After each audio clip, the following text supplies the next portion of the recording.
ഓം ഗുരുഭ്യോ നമ. ഓം നമോ ഭഗവതേ വാസുദേവായ.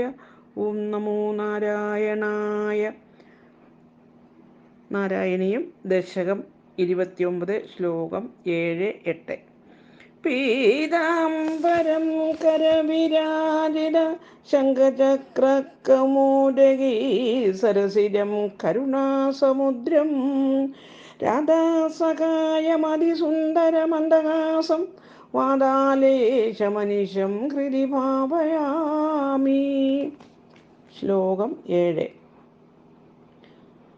ത്വം കാലനേമിങ്ങത മാലിമുഖാൻ ജഗന്താം ശക്രോ ജഗാനബലിജംബ വലാൻ സപാകാൻ ശുഷ്കാർദ്രദുഷ്കരവധേ നമുജൗച്ചലൂനി ഫേനേന നാരദഗിര നിരുണൂരണന്തം. അന്വയം അർത്ഥം. അധ അനന്തരം, തും അങ്ങേ,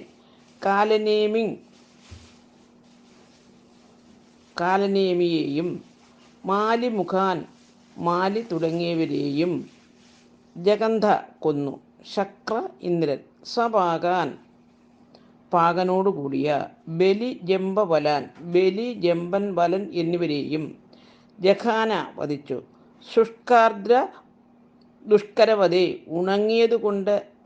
ഉണങ്ങിയതുകൊണ്ടും നനഞ്ഞതുകൊണ്ടും കൊല്ലാൻ വിഷമമുള്ള നമുജി ഫേനേന പദകൊണ്ട്, ലൂനേച്ച കൊല്ലപ്പെട്ടപ്പോൾ, നാരദഗിര നാരദൻ്റെ വാക്കിനാൽ, തും അങ്ങേ രണം യുദ്ധത്തെ, നിരുണ നിർത്തിവെച്ചു. ഹരി ഓം. സാരം.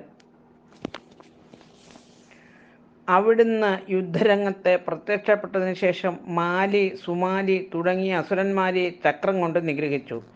ഇന്ദ്രനാകട്ടെ പാകൻ ബലി ജംബൻ വലൻ എന്നിവരെയും ഹനിച്ചു. ഉണങ്ങിയതും നനഞ്ഞതുമായ ഒന്നുകൊണ്ടും തന്നെ കൊല്ലരുതെന്ന് നമുജി വരം വാങ്ങിയിരുന്നതിനാൽ ഇന്ദ്രൻ്റെ വജ്രായുധവും നിഷ്ഫലമായതേയുള്ളൂ. അശരീരിയിലൂടെ വിവരമറിഞ്ഞ ഇന്ദ്രൻ നനവില്ലാത്തതും ഉണക്കമില്ലാത്തതുമായ പത കൊണ്ട് നമുജിയെ വധിച്ചു.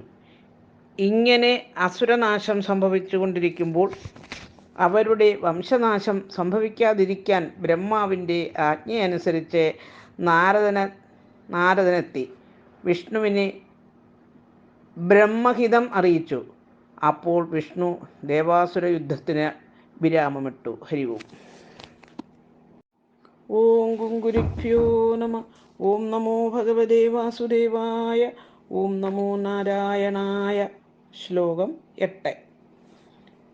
യോഷാവപും ധനുജമോഹനമാഹിതം തേ ശ്രുത്വാ വിലോകന കുതൂഹലവാൻ മഹേശാം പൂതൈ സമം ഗിരിജയാ ച ഗദാപദം തേ ശ്രുത്വാ ബ്രവീരഭിമദം തുമധോതിരോധാഃ. അന്വയം അർത്ഥം. ധനുജമോഹനം അസുരന്മാർക്ക് മോഹനമായി ആഹിതം സ്വീകരിക്കപ്പെട്ട തേ അങ്ങയുടെ യോഷാബബു സ്ത്രീരൂപത്തെക്കുറിച്ച് ശ്രുത്വ കേട്ടിട്ട് വിലോകന കുതൂഹലവാൻ കാണാൻ കൗതുകമുണ്ടായ മഹേശ ശിവൻ ഭൂതഗണങ്ങളോടും ഗിരിജയാച്ച ഗിരിജയോടും സമം കൂടി തേ അങ്ങയുടെ പദം സ്ഥാനം ഗത പ്രാപിച്ചവനായി സ്തുത്വ സ്തുതിച്ചിട്ട് അഭിമതം ആഗ്രഹം അബ്രവീത് പറഞ്ഞു. അധ അനന്തരം തും അങ്ങേ നിരോധാഹ പറഞ്ഞു മറഞ്ഞു. ഹരി ഓം. സാരം. അസുരന്മാരെ മോഹിപ്പിച്ച് വിഷ്ണുവിൻ്റെ സുന്ദരീരൂപം കാണാൻ ശിവൻ ഭൂതങ്ങളോടും പാർവതിയോടും ചേർന്ന് വൈകുണ്ഠത്തിലെത്തി സ്തോത്രങ്ങൾ പാടി തൻ്റെ ഇംഗിതം വിഷ്ണുവിനെ അറിയിച്ചു. വിഷ്ണു ഉടൻ തന്നെ അവിടെ മറഞ്ഞു. ഹരി ഓം.